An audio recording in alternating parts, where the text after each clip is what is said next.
This is the week when we usually post the monthly news and analysis episode on Sunday. This time I prepared 3 stories.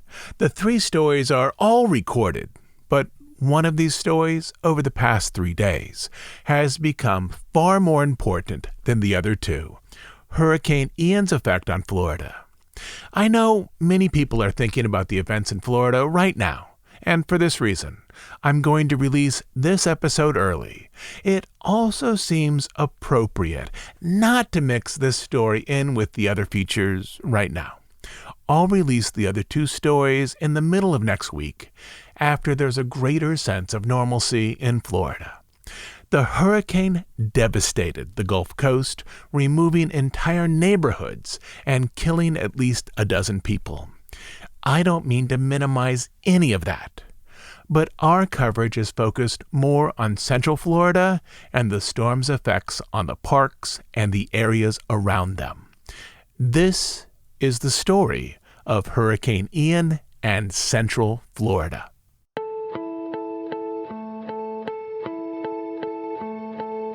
Disney World has now closed for 9 hurricanes in its nearly 51-year history. For its first 14 years, the resort didn't close for any hurricane. The first hurricane that caused the closure was Elena in 1985. Then there was another 14-year gap. The second hurricane was Floyd in 1999. Then they started to come. There were 3 in 2004, then another set in 2016, 2017, and 2019. Though hurricane season officially extends from June 1st to November 30th, all of the hurricanes that have closed Disney World have arrived within a fairly small window. The earliest was August 13th, and the latest was October 7th. And if you remove the 2 outliers, which are August 13th and October 7th, the remaining 7 hurricanes that have caused closures have arrived in a very small window, from August 31st to September 28th. That's only a 28-day window, making September by far the riskiest month in which to book an Orlando vacation. The 9th hurricane arrived this past week, of course, in September. Late last week, various models suggested that the storm that would later become Ian might move up the Gulf and reach land around the Panhandle, probably in Tallahassee. But as Saturday moved into Sunday, then Monday, models were revised, forecasting that the storm would make landfall between Sarasota and Tampa and then move up the I-4 corridor, sending it directly to Orlando. Once the forecast cone was placed over Orlando, Disney engaged its hurricane preparedness plan. On Monday, September 26th, Disney asked those staying at Fort Wilderness to store all items presently outdoors, such as chairs, stoves, and Halloween decorations, and take down any tents. For those staying in tents, Disney asked guests to speak with the front desk about alternate accommodations. If the resort is going to be hit with a hurricane, typically Disney comps tent campers with free rooms elsewhere at the resort. If rooms are unavailable, campers are relocated to one of the conference ballrooms. Later that day, as the storm continued to track toward Orlando, Disney announced it would temporarily close resort areas most likely to be affected by a storm. These areas included the over-the-water bungalows at the Poly, the Treehouse Villas, Copper Creek Cabins, and the campground. The closure would start Wednesday and continue at least through Friday morning. Those in the Copper Creek Cabins, for example, were told that they needed to relocate to the main Wilderness Lodge building by 8 a.m. on Wednesday. These closures were more targeted than for some previous hurricanes. In years past, Disney had closed large sections of Caribbean Beach as water tended to gather there and as many rooms were close to lake areas. Water distribution during large storms at Caribbean Beach had been a problem, though for this storm, Disney kept Caribbean Beach open. The following morning, Disney announced that it would close its Star Wars hotel, the Galactic Star Cruiser, for adventures departing on Tuesday, September 27th and on Thursday, September 29th, essentially closing the Star Wars complex until October 1st. The company explained that they would reach out to guests who had booked a 2-night Star Cruiser package. In the middle of the day, MCO, the major airport serving Orlando, made the decision to close at 10:30 a.m. on Wednesday until Friday at 10:30 a.m. The reopening time was dependent on debris being cleared from the runways and airfield and a belief that it was safe to reopen. Once the airport announced the closure, the theme parks in Orlando began to shut down in earnest. Both Disney and Universal announced plans to close their theme parks for both Wednesday and Thursday. Believing that the storm might abate by late Thursday, Disney said that Disney Springs would close on Wednesday, but a decision to close or to partially close on Thursday would be made later. As their hotels and parks began to empty, Disney also announced that guests with partially used multi-day tickets could use the remaining park admissions on any day over the next year until September 30th, 2023. Disney would also waive any cancellation fees for guests who wish to cancel a booked vacation with an arrival date that week. The decorations team at Disney removed seasonal ornaments from the parks, from wreaths to banners to pumpkins, all bundled up and stored inside. Cloth banners came down, as did baskets of flowering plants. Anything that might fly loose, such as lights and umbrellas, was zip-tied to a pole.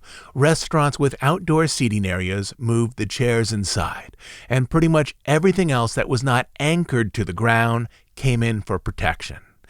Late in the day, Disney announced that they would stop on-property public transportation, such as the buses, the monorails, the boats, after the parks and Disney Springs closed that night.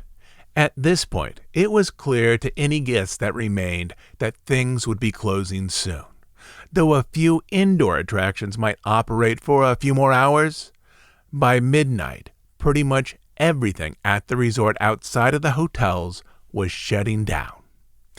While the last group of tourists made their way back to their hotels, new projection models were posted for the storm. These suggested that the hurricane would not only pass directly through Orlando, but as it did, it would likely still be classified as a hurricane with sustained winds of at least 74 miles an hour. Winds would arrive ahead of the storm on Wednesday, with the hurricane following on Thursday.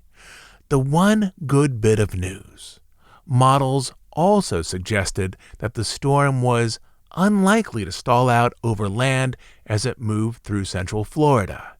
Instead, it would steadily move up the state, either towards Georgia or into the Atlantic.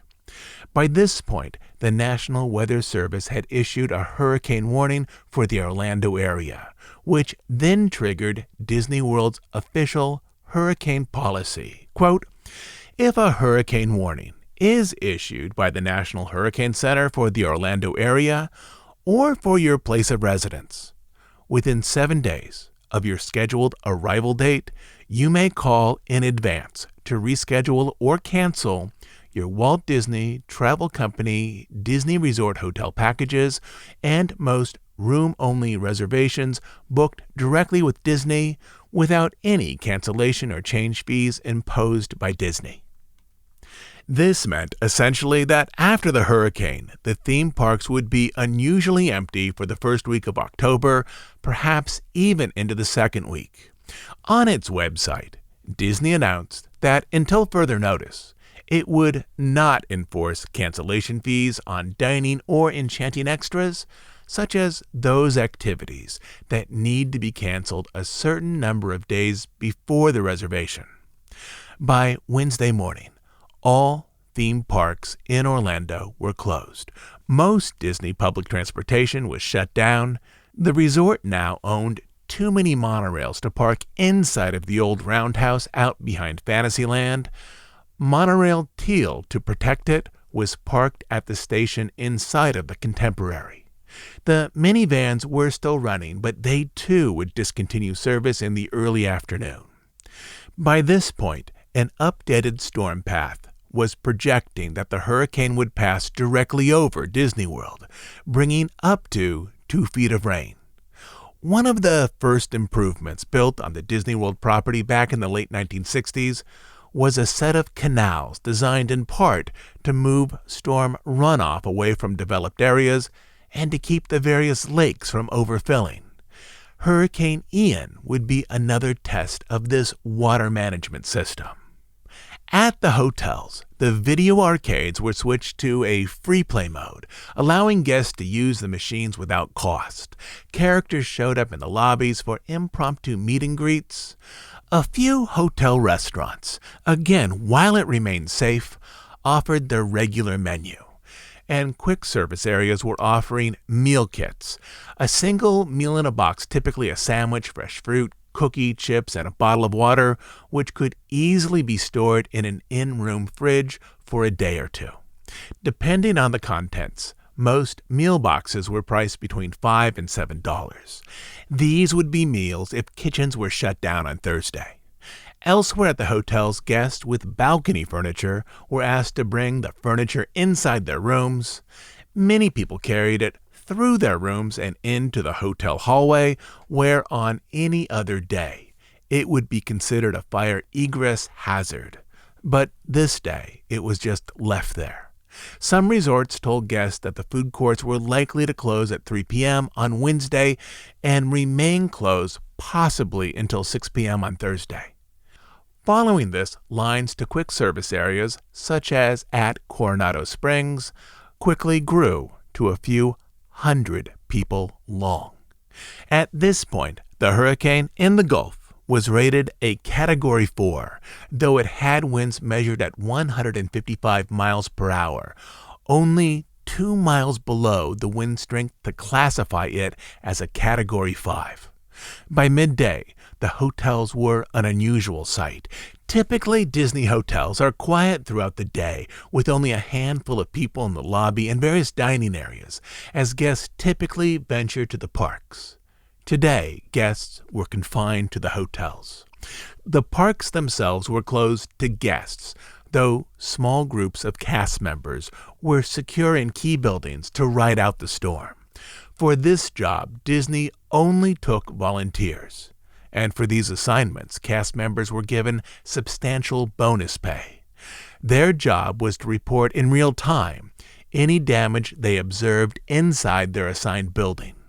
Once the worst of the storm was over, between bands of late hurricane rain, they would also survey the grounds and report back to management so as quickly as possible, management could arrange the most effective plans to assess, repair, and open the parks as quickly as possible.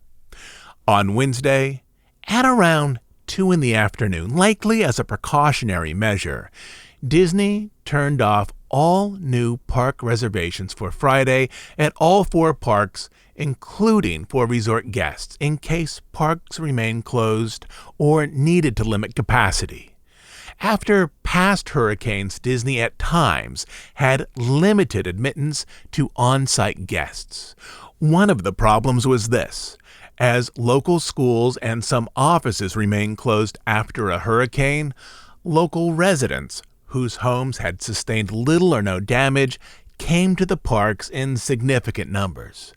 Though Disney still might try to limit entry to on-site guests, the removal of reservations at least ensured that the parks, if they opened on Friday, wouldn't see a wave of new guests who happened to have the day off.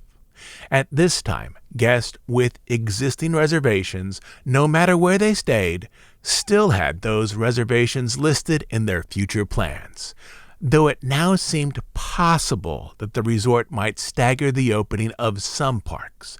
Historically, Animal Kingdom, due to tree damage and the need to check animal enclosures, has been the most difficult to open after a hurricane. Epcot was the easiest, with its wide-open walkways and low-profile garden areas.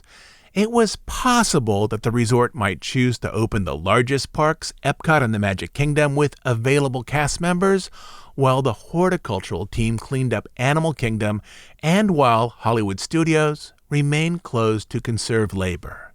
This had been the plan with the previous hurricane.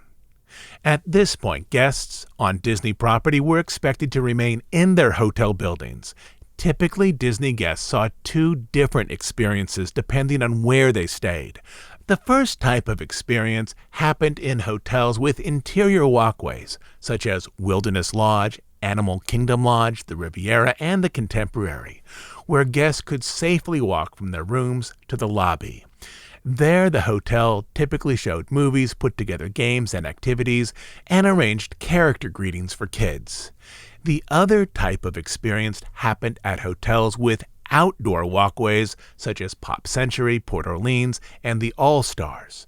Their guests were encouraged to stay in their rooms as it was unsafe to be outdoors. As these indoor activities continued at the resort, 150 miles south of Orlando, the storm made landfall. The New York Times headline read, quote, "Ian made landfall near Fort Myers, Florida, as one of the most powerful storms to hit the U.S. in decades." According to the National Hurricane Center, it was an upper-level Category 4 with winds of 150 miles per hour. Early in the evening, Disney announced its plan to guests. By 9 p.m., guests in all hotels should return to and remain in their rooms or buildings until the storm has passed. In essence, they were advising guests that in a few hours, they should lock down for the night, and probably for part of Thursday as well. During these final hours, a few hotel restaurants remained open with a limited menu. Boma, for example, the African buffet at Animal Kingdom Lodge, opened with reduced offerings. Usually priced at $49 per person, the buffet was priced at $20 per person, a generous offer, even if some buffet items were unavailable. Overnight, the winds slowed a little. They were clocked at 130 miles per hour, then 115, then 105. The hurricane fell to a Category 2. Rain estimates were down, but still substantial, with 12 to 14 inches expected for Wednesday and Thursday combined, a staggering amount of water for Central Florida. The eye of the storm now, over land, began to disintegrate. Then, while it was dark in Orlando, the storm was downgraded to a Category 1, with 90-mile-per-hour winds, still enough to do considerable damage. The worst of the storm was predicted to arrive in the early morning hours while it was still dark. Guests in hotel rooms would hear the storm, but they wouldn't be able to see much. By morning, it was clear that most of the damage on property, at least so far, was related to downed trees and branches, as well as damage to signs. Many walkways were covered with leaves and twigs. Some cloth awnings extending from restaurant areas were torn, exposing their metal frames. After the eye passed over Orlando on Thursday, the potential storm damage shifted from wind to rain. At this point, Disney World had received about 12 inches. Most water retention areas in Orlando were full, and the runoff from the storm now would produce more flooding, though the flooding was far more likely in low-lying areas off property. At the moment, there was flooding in Kissimmee, just south of the Disney property, and also on the far side of Orlando by the airport, which might delay its reopening. But the Disney World property was mostly undamaged. At Universal, though, this was not the case. Wind had opened up a massive hole in the side of the tall show building that held the Jurassic Park ride. The hole was at least 2.5 stories in height, removing paneling and opening up the structure to the studs and beams and creating a clear path for the storm to damage the flume and show areas. From photos, I believe the hole is about 25 feet in height and about 35 feet in length, a significant piece of damage that will likely take months to fix. Universal also appeared to have more problems with flooding than Disney, as its land area did not have the same level of infrastructure for water runoff. Beyond the water management canal system, the resort area at Disney World is surrounded by thousands of acres of open land, which helps disperse water from developed areas. Universal, however, is enclosed by urban development, including roadways and areas of pavement, which increases the likelihood of flooding. By noon, many quick-service restaurants at Disney hotels were beginning to reopen. At some hotels, a few table-service restaurants, such as Olivia's, Steakhouse 71, and Whispering Canyon Cafe, were back open as well.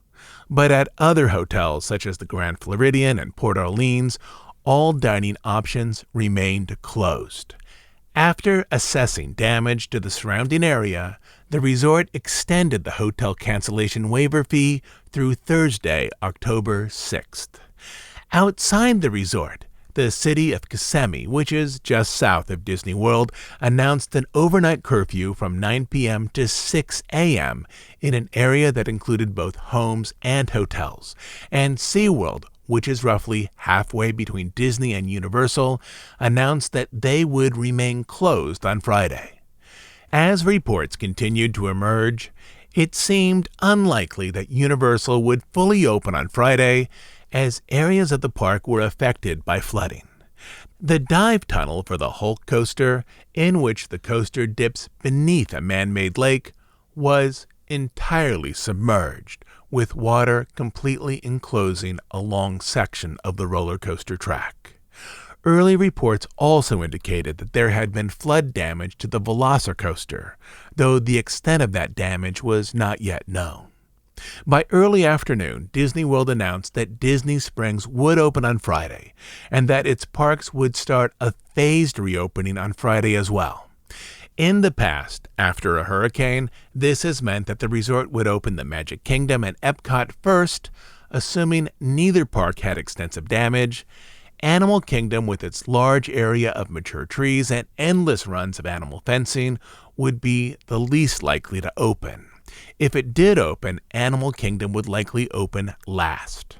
Around the same time, MCO, the main airport in Orlando, announced that there was now no specific timeline for a reopening due to the extent of storm damage around the airport, particularly on roads and in parking areas.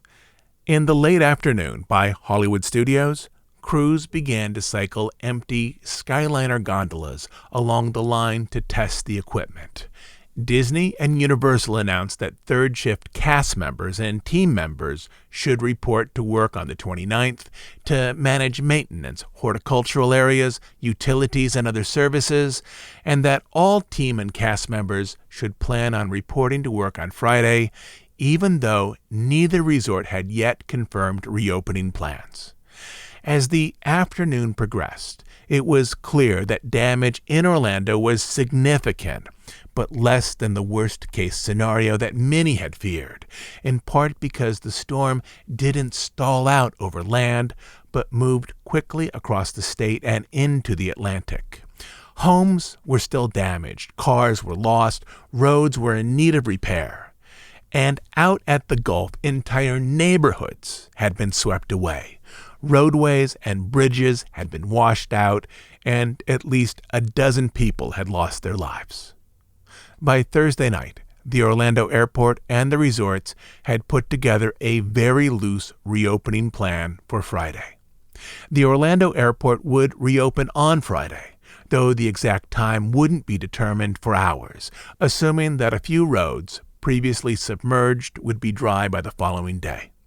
At Disney World, managers announced a staggered reopening with a different park reopening each hour. The Magic Kingdom would open at 8 a.m. for on-property guests only, and then to all guests with reservations at 10 a.m. The park would run Mickey's Not So Scary at night as well. Epcot would open to on-property guests at 9 a.m. and then to others at 11 a.m. Hollywood Studios to on-property guests at 10 a.m. and then to others at noon. Last would be Animal Kingdom at 11 for on-property guests and 1 p.m. for others. Backstage tours at Animal Kingdom would be canceled at least on Friday. On-site transportation would begin for each park 30 minutes before its opening. Disney Springs would be open from 10:30 in the morning to 11 at night. It was likely that many locations would be short-staffed. Other areas on property remained closed, including Fort Wilderness, Typhoon Lagoon, and the Treehouse Villas, with the Treehouse Villas remaining closed at least until Monday. One of the miniature golf areas, Fantasia Gardens, would open at 3 p.m. on Friday, though there was no word on the Winter Summerland course. Universal, somewhat surprisingly, would open on Friday, but it would only be open for its on-property guests, with some attractions clearly closed for a while. Finally, the Orlando airport committed to passenger flights after noon on Friday, which would begin to allow tourist access to Florida and those trapped in Florida away home, and begin the slow path back to regular life in Orlando after the largest storm that the area had seen in many years. Our thoughts go out to everyone in Florida this week as rebuilding and repairs begin. I'll be back in a few days with the other two stories that were originally intended, along with the material about Hurricane Ian, as part of our Omnibus News episode for Sunday night. If you're listening on Bandcamp, right behind this episode are new sections for our ongoing audio guide to Walt Disney World. These sections cover bars and lounges and a guide to on-property versus off-property hotels. Lastly, if you'd like to support this podcast, you can do so by becoming a monthly Bandcamp subscriber. Our subscribers are what keep this podcast going. You can find details at dhipodcast.bandcamp.com. I'll leave a link down in the show notes. Until next time, this is Todd James Pierce.